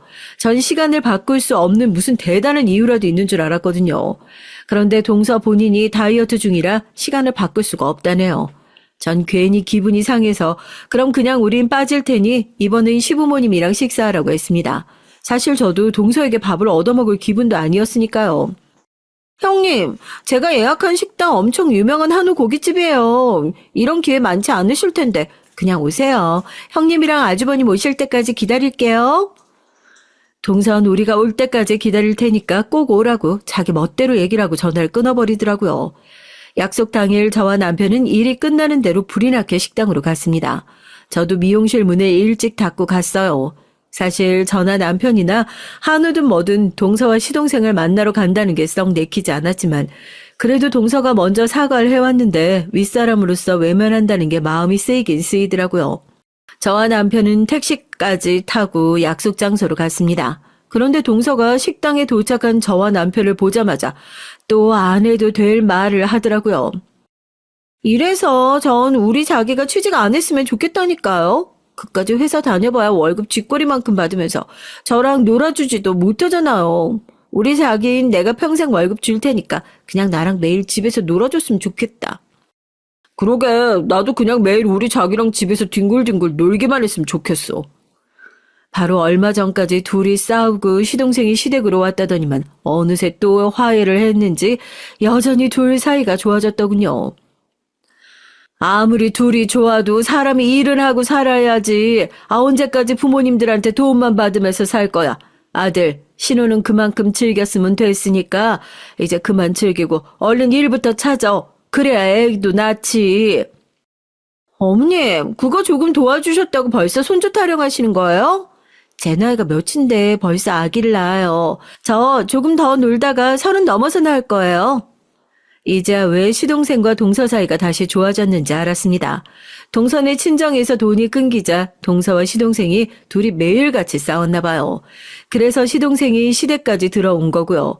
그 꼴이 안 됐으니 결국은 시부모님이 시동생을 도와준 거였고요. 저와 남편은 답답해서 밥을 먹어도 체할 지경이었습니다. 동서나 시동생의 행동도 이해가 안 되고 짜증났지만 시부모님도 답답했어요. 도대체 자식을 왜 저렇게 키우나 싶고요. 남편도 같은 자식인데 왜 항상 시동생에게만 저렇게 쩔쩔매는 건지 이해가 안 됐습니다. 세아가 네 나이가 30이면 내 아들 나이는 40이 훌쩍 넘는데 그때 자식을 어떻게 낳아? 한 살이라도 어릴 때 낳아야지. 에이, 안 생기면 안 나오면 그만이죠 뭐. 전 그냥 우리 자기랑 둘이 돈이나 펑펑 쓰면서 행복하게 살래요. 아무리 봐도 동서의 머릿속엔 아무것도 들어있지 않은 것 같더라고요. 그냥 텅 비어있는 것 같았습니다. 시동생이 제대로 취직도 안 하고 저러고 사는 게 다 동서 때문이었더군요.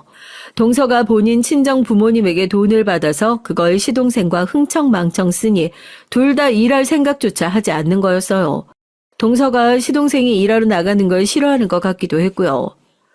재수씨, 친정에서 더는 경제적으로 안 도와주신다고 했다면서요? 결국은 또 우리 부모님께 손 벌린 거예요? 앞으로 어떻게 생활하려고 이렇게 비싼 한우를 사요? 상황을 지켜보던 남편이 아무래도 참을 수가 없었는지 먼저 물었습니다. 그러자 동선 아무 생각 없이 또 해맑게 떠들었어요. 우리 친정 부모님 그렇게 모진 분들 아니에요. 우리가 집안일도 안 하고 매일 집에서 게임만 하고 있다고 화가 나서 잠깐 그러신 건데 우리 자기가 친정 부모님 뵙고 앞으로 집안일도 착실히 하고 취직도 할 거라고 약속했더니 다시 생활비 주신다고 했어요. 그래서 그 기념으로 제가 오늘 한우 쏘는 거예요. 이젠 보다 보니까 동서가 천진난만하게 맞아 보였습니다. 부모님은 애써 한숨을 삼키며 저에게 얼른 밥이나 먹자고 하셨고요. 전 도무지 한우가 입으로 들어가는지 코로 들어가는지 알 수가 없었어요. 그런 제가 아무래도 신경이 쓰이셨는지 시부모님이 자꾸만 저에게 괜찮냐고 어디 불편하냐고 물으셨습니다. 우리 큰애가 하루 종일 서서 일하다 와서 피곤한가 보다. 고기 별로면 다른 거라도 시켜줄까? 그래, 우리 큰며느리 매콤한 거 좋아하니까 게장이라도 좀 따로 시켜줘. 그때였습니다. 시부모님께서 저만 챙기는 모습이 동서가 보기에 셈이 나고 빈정이 상했는지 괜히 가만히 있는 저에게 동서가 대뜸 시비를 걸더라고요. 형님이 하고 다니는 거 보고 내가 예상은 했는데 친정이 가난했나 봐요. 그러니까 이런 고급 한우도 못 먹어봐서 그렇게 촌스럽게 굴죠. 동서네 집 부모는 도대체 자식을 어떻게 키웠으면 저 모양일까요? 감정을 숨길 줄도 모르는 건 물론이고 더군다나 할 말 못할 말 일절 구분할 줄 모르는 것 같았어요. 전 안 그래도 오고 싶지 않은 자리에 와서 기분도 좋지 않았는데 동서가 때마침 시비를 걸어주니 이때다 싶어 동서에게 한 소리 하려던 참이었습니다. 저에 대해 뭘 아느냐고 따져 물을 참이었죠. 그런데 그때였어요. 지금까지 동서가 말도 안 되는 별소리를 다 해도 꾹 참고 계셨던 시부모님께서 버럭 화를 내셨습니다. 아무래도 이제 참을 만큼 참으신 것 같았어요. 너 둘째 너 내가 부모로서 해준 것도 없고 많이 부족해서 웬만해선 자식들 일에 안 끼어들고 봐주려고 했는데 손윗 사람한테 무슨 말버릇이야. 네가 잘난 부모 등에 없고 아주 눈에 뵈는 게 없나 본데 제발 좀 네 손윗 동서 좀 보고 배워. 시아버지는 자리에서 벌떡 일어나기까지 하시면서 동서에게 삿대질까지 했어요. 그러자 동서가 어이없다는 듯 코웃음을 쳤습니다. 제가 형님한테 배우긴 뭘 배워요? 태생부터 아무것도 없이 태어난 가난한 사람들하고 저랑 같아요? 아버님, 아들이 누구 덕에 지금까지 놀고 먹고 하는데 지금 누구 편을 드시는 거예요? 동서는 또 선을 넘었습니다. 이제 하다하다 시아버지에게까지 버릇없이 굴었어요. 그때였습니다. 옆에서 잠자코 계시던 시어머니까지 나섰어요. 너 정말 안 되겠다. 나도 이런 말까진 안 하려고 했는데 우리 큰며느리 재산이 얼만 줄 알아? 큰애 이름으로 된 건물만 자그마치 200억이야. 우리 큰며느린 그렇게 가진 게 많아도 이렇게 겸손한데 너네가 도대체 왜 그 모양이냐?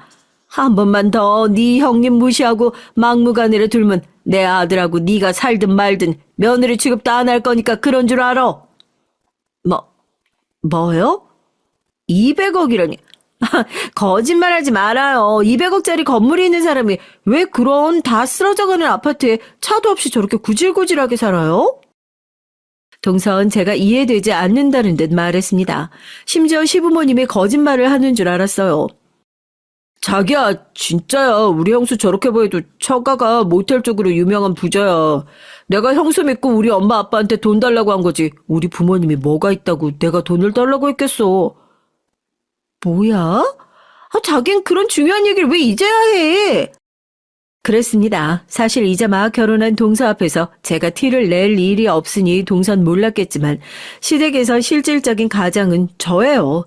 남편이 벌어오는 월급 뻔하다 보니 시부모님 생활비는 제가 벌어서 드리고 있고요.